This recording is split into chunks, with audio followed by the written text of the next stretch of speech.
Pai do Senhor, igreja. Amém. Deus, vamos para mais um estudo. Estamos no panorama bíblico. Estamos estudando os livros da Bíblia, né? Estamos no livro de Gênesis. Na aula passada nós vimos do capítulo 1 ao 11. E hoje nós vamos ver a segunda parte do livro de Gênesis, que é do 12 ao 50. Hoje nós terminaremos o livro de Gênesis. Amém? Amém. Você que pode abrir sua Bíblia no livro de Gênesis, capítulo 12, versículo 1. Amém? E diz assim: o Senhor disse a Abrão: saia da sua terra, da sua parentela, da casa do seu pai, e vai para a terra que eu lhe mostrarei. Farei de você uma grande nação, e o abençoarei, e engrandecerei o seu nome. Seja uma bênção. Abençoarei aqueles que o abençoarem, e eu amaldiçoarei aquele que o amaldiçoar. Em você serão benditas todas as famílias da terra. Amém, irmãos? Até aí. Meus irmãos, na aula passada nós vimos o panorama, do início da Bíblia, que Gênesis capítulo 1 ao 11, onde fala da criação, onde fala da queda, do pecado e da queda do homem, e ali Deus começa o seu plano de rendição, onde um plano de salvação. Ali nós vimos a história da humanidade, até a Torre de Babel, onde ali Deus confundiu as línguas que os homens queriam, onde os homens disseram, vamos construir uma torre que chega até o céu, ali nós não nos dispersaremos, e ali o nosso nome será grande, amém? E ali Deus não se agradou daquilo e confundiu as línguas, amém? Amém. E agora nós continuamos, a Bíblia a partir desse momento. Ali depois tem uma genealogia, e essa genealogia leva até o nome de Abrão, o qual Deus chama, para estabelecer uma aliança, para estabelecer o plano de salvação. Parece que Deus ele começa o plano de salvação tratando com toda a humanidade, e aqui parece que a gente vê Deus dando um zoom, a Bíblia dando um zoom na vida de Abrão. Ele começa um plano específico na vida dele. E às vezes a gente se pergunta, mas por que Deus chamou Abrão? A resposta no versículo 3 que nós lemos, em ti, em você serão benditas todas as famílias da terra. A partir de Abraão, a bênção que Deus tinha prometido, ali em Gênesis, ali no começo, quando Deus criou a humanidade: abençoarei vocês. Aquela bênção que foi perdida por causa do pecado, Deus escolhe estabelecer ela através da vida de Abraão. Amém? Amém? Aqui no começo a gente já vê, Deus chamando Abrão, e nós vemos um contraste, que o povo da Babilônia, o povo que construiu a Torre de Babel, eles falaram: vamos construir uma torre, e ali nós nos tornaremos fortes, e nosso nome será grande. Por outro lado, Deus chama Abrão dizendo, sai da tua terra, sai da tua parentela, e eu engrandecerei o teu nome. Então, a grandeza do nome não é sobre a nossa capacidade de construir torres que levam até o céu, mas é da nossa capacidade de obedecer a Deus, que está na nossa capacidade. Então, ali Deus começa, esse plano de salvação. A gente pode ver no capítulo 12, que Deus chama Abrão para ele sair da terra, e Abrão ele crê nessa palavra e ele sai da sua terra, ele larga da sua parentela e começa a peregrinar, rumo à terra de Canaã. Logo depois ele vai para o Egito, teve uma fome, e ali ele se estabelece ali no Egito ali por um tempo, até que Deus mande que ele saia. Ali no Egito ali a gente já pode ver que Deus não chamou um homem perfeito, que ali no Egito, quando ele chega, ele já diz para sua esposa: visto que você é uma mulher bonita, os homens dessa terra, eles se interessarão por você, então vamos dizer para eles que você não é minha esposa, porque se a gente disser que você é minha esposa, eles irão me matar para ficar com você. Então vamos dizer que você é minha irmã, porque de fato eles eram meio irmãos, eles eram filhos do mesmo pai, mas não da mesma mãe. Então, Abrão, a gente vê ali que ele não era um homem perfeito, que ele já começou a tropeçar ali, mas mesmo assim ele era um homem que Deus tinha aliança. Não é à toa que Deus ele tira Abrão dessa situação. No momento em que descobrem, né, que tentam, né, julgar Abrão ali naquela terra ali no Egito, Deus ele traz sonhos, né, pro líder daquela terra ali, que era o faraó, né, e fala para abençoar Abrão. Não é a primeira vez não é a primeira nem a última vez que Abrão faz isso. Depois, mais para frente, nós vamos ver na história que ele faz isso também com os amalequitas, né, com Amaleque, né. E nisso nós vemos, né, que Deus nem sempre lhe chama pessoas perfeitas, né? Ele é o Deus perfeito, ele nos chama para perto dele, que é a perfeição dele que vai nos transformando. Em Gênesis 13, nós vemos, né, que Abrão, quando ele sai da sua terra, e Deus fala, sai da sua terra, do meio da tua parentela, ele abandona o seu pai, ele abandona os seus irmãos, mas ele leva consigo o seu sobrinho, Ló.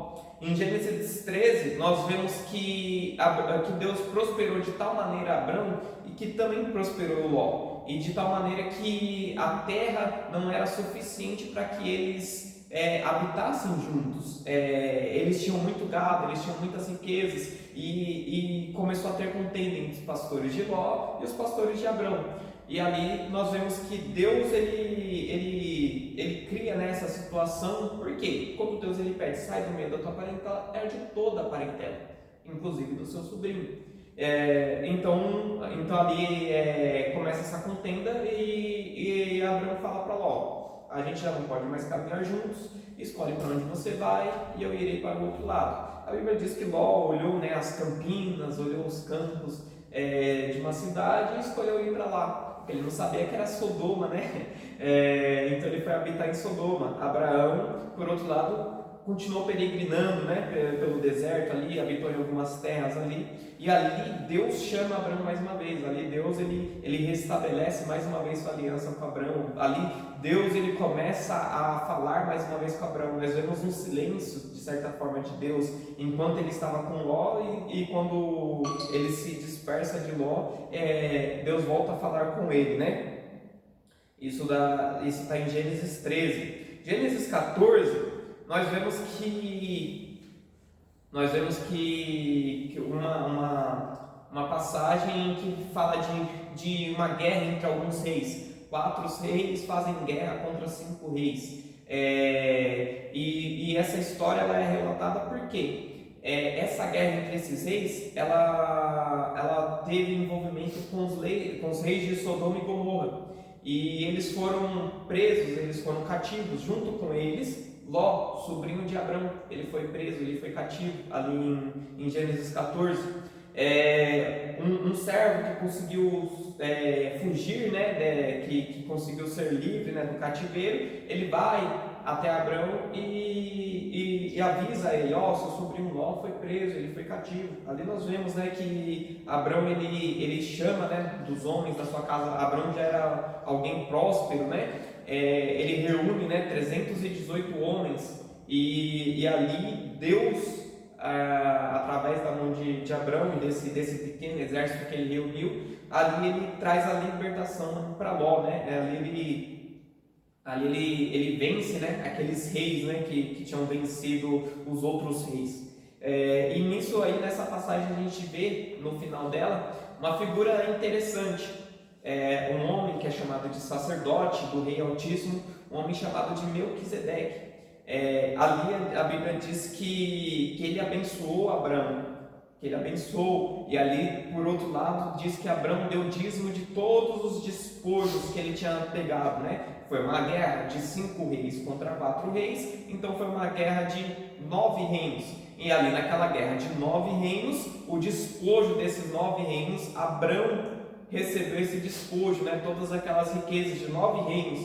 E ali ele escolhe dar o dízimo para aquele sacerdote chamado Melquisedeque. Mais para frente a gente vai ver nos Salmos, né, falando, tu és sacerdote pela ordem de Melquisedeque. Nós vemos também em Hebreus capítulo 7, falando de Melquisedeque, que ele era uma figura de Cristo. Não é à toa que quando fala de Melquisedeque, vai falando que ele veio trazendo pão e vinho, que são o símbolo, né, do corpo e do sangue de Cristo. Amém? E diz que ele abençoou Abrão. Gênesis 15, Deus faz uma aliança com Abrão, né? Abrão, Deus, ele dá uma visão para Abrão. Abrão, ele fala: Senhor, mas como seria de mim, o que será de mim, das suas promessas, sendo que eu não tenho filho, sendo que eu não tenho descendência, sendo que quem me herdará os meus bens, quem herdará o meu nome, é o único que tem aqui na minha casa, é o Damasceno, Eliezer, é o meu servo, porque até Ló, né, até Ló teve que se dispersar, né, então ali nós vemos que Deus, ele reafirma, ele dá mais detalhes da sua promessa para Abrão, né? Ele chama Abrão para ver as estrelas no céu. Ele chama Abrão, ele fala: traga um novilho, traga alguns animais ali, vamos fazer uma aliança aqui e eu vou te mostrar que a sua descendência será tão numerosa quanto as estrelas do céu, quanto quanto a areia do mar, né? Ali Deus, ele traz, né, essa profecia, né, essa palavra profética sobre a vida de Abraão. E ali diz que Deus jurou por si mesmo, por não haver nome maior do que o de Deus, que Abraão creu contra a esperança, né, porque ele creu em promessas que ele mesmo não viu, né. Ele creu, né, como diz a Bíblia, né, que a fé é o firme fundamento das coisas que não vemos, mas da convicção das coisas que esperamos. E ali ele tem essa aliança entre Abrão e Deus. Gênesis capítulo 16, nós vemos Sara, por sua vez, entregando a sua promessa, né, nas mãos de Abrão e de sua serva Agar, né? Se por um lado nós vemos Abrão, né, entregando Sarai na mão de outros homens, de certa forma, né, porque ele disse: ela não é minha mulher, certamente vão se interessar por ela, então eu vou dizer que ela não é minha mulher. Ele estava de certa forma entregando sua mulher na mão de outros homens. Agora, por outra vez, Sarai, ela entrega seu homem na mão de outra mulher. Por quê? Por causa da promessa. Ela pensava: eu sou uma mulher estéril, eu sou uma mulher já de idade, você também já é um homem de idade, então vamos fazer a nossa promessa através da nossa serva Agar, né? Ali nós vemos essa história, né, da concepção, né, de Ismael, da fuga de Agar, né, e do retorno dela também. Gênesis capítulo 17, né? Mais uma vez Deus reafirma a sua promessa a Abrão, e mais do que isso, ele muda o nome de Abrão, né? Abrão, né, que tinha um significado, ele torna o nome de Abraão, que significa pai de multidões, né? Então ali Deus já começa a transformar a vida de Abraão do seu nome, na sua identidade, né? Eu imagino os servos, né, de Abraão e de Sarai. Um dia eles estavam se chamando de Abrão e de Sarai, e no outro dia eles começam: não, hoje vocês vão começar a me chamar de pai de multidões. Aí eles falam: mas você não tem nem filho? Como assim pai de multidões? Mas é assim, Deus, ele nos chama, essa é a fé, né? E Abraão e Sara, eles abraçam, né, essa fé, né? Se diz, então o filho seria uma multidão, né? Multidão. Ali eles viam, né, um senhor de idade, uma senhora estéril, sem filhos, mas ali Deus já estava chamando uma nação toda, que é o povo de Israel, né? E hoje, né, como diz na promessa de Abraão que nós lemos, né, todas as nações, todas as famílias da terra serão abençoadas através de ti. Nós não somos da descendência de Abraão, mas nós somos abençoados através da bênção de Abraão, através do Deus de Abraão. Amém? Gênesis capítulo 18, 3 visitantes, né, que visitam Abraão, capítulo 18 e 19, podemos dizer, né? Ali representando a própria Trindade, né? O Pai, o Filho e o Espírito Santo. Ali eles visitam Abraão. Quando ele vê aqueles 3 visitantes, né, que ora é chamado de anjos, né? Abraão, ele fala: venham, se sentam à mesa comigo, vão matar o melhor animal para a gente comer, tragam pão, o melhor pão, façam pão com o melhor trigo para a gente comer. E ali nós tivemos uma cena peculiar, uma cena bem interessante, né? Deus, a Trindade, se assentando para comer, né, com um homem comum, né? Mas um homem que creu nele. Ali eles trazem, né, a promessa de que Isaac iria nascer. Aí diz que Sara, quando ouviu a promessa, né, Abraão sentado à mesa com os homens, com Deus, né, Abraão sentado à mesa com eles trazendo as promessas, daqui um ano, Sara, sua esposa, dará à luz a um filho, nesse mesmo tempo, né, e ela riu, né, ela riu, né, como que uma mulher estéril, de idade avançada, poderia dar à luz filhos, né. Então diz que o próprio Deus fala: por que você está rindo? Aí ela até se constrange, né? Não, eu não ri. Não, você riu sim. Não é à toa que o nome de Isaac, né? Isaac significa riso, né? Aí porque um riso, né? Que a princípio foi uma descrença, se tornou um riso porque Deus trouxe a realidade, a promessa, né? Gênesis capítulo 21 a gente vê isso, né? O nascimento de Isaac, né? E depois a expulsão de Agar e de Ismael, né? Também tem esse jogo de palavras, né? Que Ismael riu de Isaac, né? E por isso eles foram expulsos, mas Deus tinha promessa para eles também. Gênesis capítulo 22, passagem muito boa, quando Deus testa Abraão, né? Deus chama Abraão, ele diz: eis-me aqui. Aí ele diz: pega o seu filho Isaac, seu único filho, o filho que tu amas, leva até o monte e sacrifica ele. Abraão não pensou duas vezes e obedeceu. Mas aí nós vemos que tem uma mensagem profética do que haveria de acontecer, da mensagem da salvação. Porque quando Abraão ele leva o seu filho até o altar, ele ergue aquele altar para fazer o sacrifício, ele levanta a mão para sacrificar o seu filho, a voz de Deus fala: Abraão, não levante a mão contra o menino. Agora eu sei que você realmente é fiel a mim, né? Então diz: olhe para trás, né? Ele olha e vê, né, nos arbustos, preso pelos chifres, né, um cordeiro, né? Representando, né, a salvação de Deus, né? Que o homem, né, estava condenado, nós seres humanos estávamos condenados a sermos, né, a pagar, né, pelo pecado, né? O salário do pecado é a morte. Nós, seres humanos, estávamos condenados, mas no último momento, aos 45 do segundo, aí Deus proveu, né, o cordeiro, né, que foi sacrificado em nosso lugar. Amém? Não é à toa, né, que em certa feita Jesus estava pregando e falando, né? Abraão viu o meu dia e se alegrou. Então os judeus respondem a Jesus: como assim? Você não tem nem 50 anos, como que você viu Abraão? Abraão é cerca de 2000 anos antes de Cristo. E aí Jesus fala: antes mesmo da terra ser feita, eu sou, né? Dizendo que ele é antes de todas as coisas.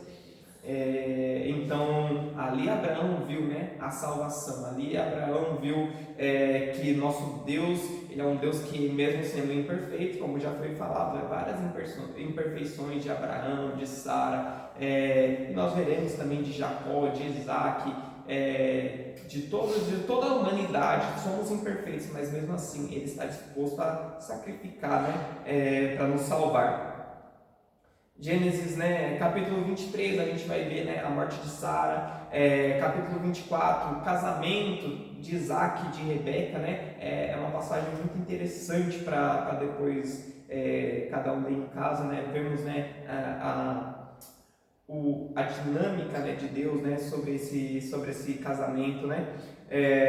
Gênesis capítulo 25, nós podemos ver, né, o nascimento de Jacó e de Esaú, né, que Jacó, né, no seu nome, né, usurpador, né, ou como alguns dizem, né, enganador.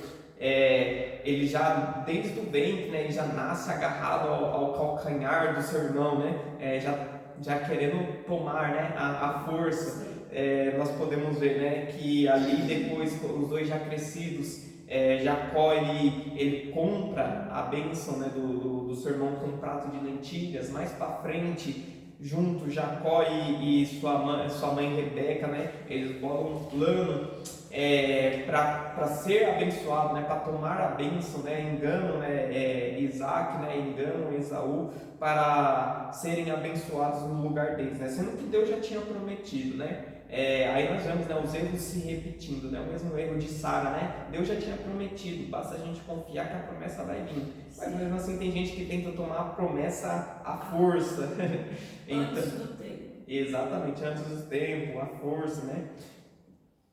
Aí nós vemos, né, uma desavença, né, Esaú ele jura Jacó de morte, né, ele diz: quando meu pai falecer, em outras palavras, né, quando meu pai falecer, certamente eu matarei Jacó. Aí nós vemos, né, capítulo 28, Jacó ele sai, né, da casa dele, né, por causa dessa jura de morte, e vai, né, em direção à casa do seu tio Labão. Ali nós vemos que no caminho, né, ele faz uma aliança com Deus, né, ele vê a escada, né, que toca, né, da terra até os céus, né, dos céus até a terra. Ele vê céus abertos, vê anjos subindo e descendo, né, ali ele se constrange, né, ali ele faz uma aliança com Deus. Amém? Essa escada, nós vemos, né, Jesus falando sobre essa escada, né, em João capítulo 1, que ele é essa escada, né, que leva os homens até Deus, né. Capítulo 29, nós vemos Jacó chegando até a casa de seu sogro, né, seu futuro sogro Labão, né, através, né, de Raquel, né, que ele já se interessou por Raquel. Ali ele concorda, né, em trabalhar 7 anos pela mão de Raquel. Ali Labão já engana ele já no casamento. Ele fala que entregará Raquel, mas entrega Lia. Aí pede que ele trabalhe mais 7 anos por Raquel. Ali 14 anos, que nesses 14 anos Jacó trabalha. A Bíblia diz que depois que ele trabalhou esses 14 anos, que ele já tinha suas esposas, já tinha alguns filhos, ele trabalha por mais alguns anos agora para adquirir bens, né? Ele faz, né, acordos, né, com o seu sogro Labão, né, que engana ele algumas vezes.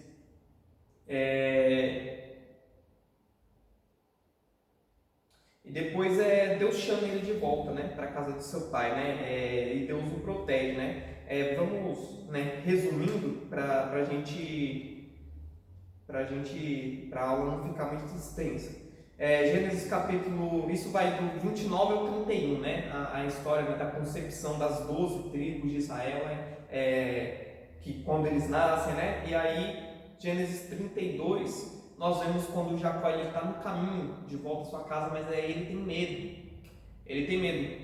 Eu saí da minha casa jurado de morte, né? Meu irmão ele tinha me jurado de morte. Então ali no Vale de Jaboque, né? Ele tem um encontro, né? Que é um encontro misterioso, né? Com um anjo de Deus, né? Com o próprio Deus. E ali diz a Bíblia que ele lutou, né? Mais uma vez. Desde o ventre dele já estava lutando, agarrando o calcanhar das pessoas para pegar as bênçãos. Mais uma vez, Jacó está agarrando o anjo, né? Segurou o anjo para ser abençoado. Eu não te deixarei ir enquanto não me abençoares. Aí nós vemos, né, a mudança, né, genuína de Jacó. Quando Deus ele vai lá e pergunta, né, para ele, qual é o seu nome? Então, eu acredito que ali é uma referência ao engano de Isaac, ao engano de Jacó que ele fez com Isaac, porque quando ele foi enganar o seu pai, ele dizendo ser Esaú para receber a bênção, seu pai perguntou: quem é você? Qual é o seu nome? Ele falou: Esaú. Então, ali naquele momento, o anjo estava perguntando: e aí, qual é o seu nome? E aí ele falou: meu nome é Jacó. Aí ali ele entendeu, né, que ele tinha que reconhecer os pecados dele, reconhecer os erros dele. E ali Deus mudou o nome dele. A partir de hoje você não é mais Jacó, você é Israel, porque você lutou contra Deus, lutou com Deus e prevaleceu.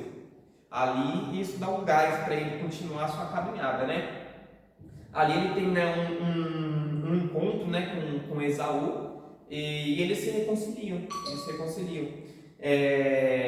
E ali começa a caminhada de Jacó, né, na peregrinação dele, né, Deus reafirma as bênçãos, né, e ele começa a ser peregrino pelas promessas de Abraão, as promessas que Deus fez a Abraão sobre a terra de Canaã, as promessas que ele fez sobre Isaac.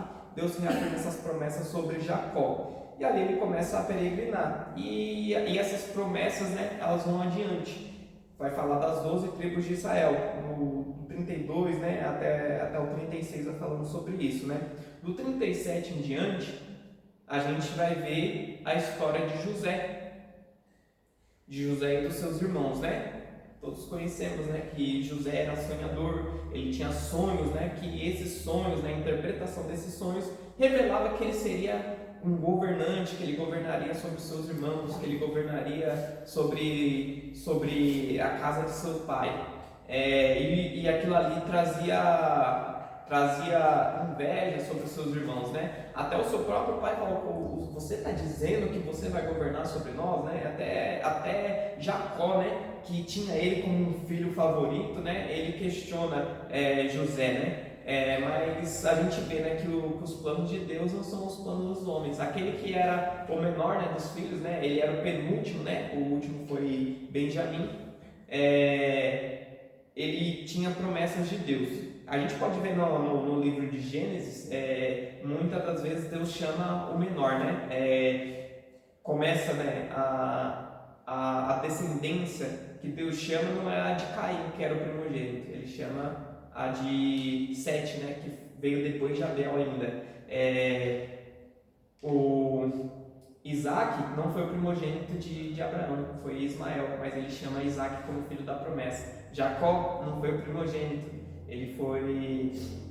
Esaú era o primogênito, mas Deus chamou Jacó. José não era o primogênito era Rúben, e Deus chamou ali através de José para trazer essa bênção, né, sobre a vida dos seus irmãos, né? Então nós conhecemos a história de José, né, que ele foi maltratado, foi vendido como escravo pelos seus irmãos, chegou lá no Egito como escravo, ele foi caluniado, né, foi preso porque a esposa, né, do patrão dele, né, Potifar, né, deu em cima dele e depois caluniou, ele disse que ele tentou agarrá-la. Ali na prisão, ele foi deixado para trás, né, porque ele interpretou o sonho, né, do copeiro e do padeiro, mas eles esqueceram dele, até que Faraó teve um sonho, até que Faraó pede que os seus adivinhos interpretem seu sonho, ninguém interpreta, aí que o padeiro vai lembrar, né, aí que o copeiro vai lembrar, né, do sonho de José, né, que ele era intérprete, né, e ali todos conhecemos a história, né, de José, que os sonhos dele, que traziam ele sobre um governo, foram cumpridos, né, Deus trouxe ele sobre um governo sobre a terra do Egito, que era a terra mais próspera, e se tornou ainda mais próspera ainda por causa de uma grande fome que veio, né, e ele foi guiado por Deus. Ali nós vemos, né, que os seus irmãos vão comprar comida, ele reconhece seus irmãos, mas seus irmãos não reconhecem ele. Ali tem toda uma trajetória, né? Até eles irem, voltarem, deixou um irmão, deixou outro, até que ele se revela aos seus irmãos e chama que todos venham para morar com ele no Egito, né? Nós vemos, né, também na história de José, que depois que Jacó, né, é levado até o Egito, seu pai já estava velho, de grande idade, ele chama os seus filhos, né, um por um, para serem abençoados, né, para receberem a promessa, né?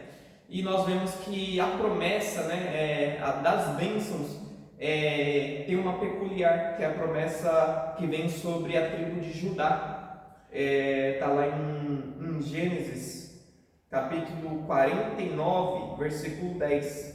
O cetro não se apartará de Judá, nem o legislador dentre os seus pés, até que venha Siló, e a eles se congregarão todos os povos. ali era uma promessa, né, do Messias, do Salvador dessa terra, né, do rei que teria um trono, né, um trono eterno, né, que seria Jesus, né, que é Jesus, né. E ali no capítulo 49 de Gênesis, que é o penúltimo capítulo, já vemos, né, a promessa de Deus, o plano de Deus sendo anunciado através dos povos, né, sendo anunciado através da profecia de Jacó. E depois, capítulo 50, após Jacó morrer, os irmãos de José conspiram, né, eles dizem, né, agora que nosso pai morreu, José certamente nos matará, ele se vingará, porque pelo mal que nós fizemos a ele. E aqui nós vemos também José pronunciando algo que é da própria palavra de Deus, né? Que é o plano de Deus, né? Gênesis capítulo 50, versículo 20, eles com medo, né, de José se vingar deles, chamam ele, né, dizem, né, nosso pai, inventa uma história, nosso pai disse para você nos guardar, para você nos proteger, e ele fala, não se preocupe, porque vocês intentaram mal contra mim, porém Deus tornou o mal em bem para fazer o que se vê nesse dia, salvar a vida de muita gente. Então é isso, né, a história dos irmãos de José com José representa, né, a nossa história, né, a história da humanidade com Deus, que nós praticamos o mal. Adão, Caim, toda a humanidade, Noé, Abraão, Isaac, Jacó, os irmãos de José, todos somos corrompidos, todos praticamos o mal desde o início, mas Deus tem o dom, né? Deus tem essa capacidade de transformar o mal em bem, como diz em Gênesis capítulo 50, versículo 20. Deus transforma o mal em bem para salvar a vida de muita gente. Amém? Esse é o livro de Gênesis, esse é o panorama do livro de Gênesis. Gente, tem muito mais coisa.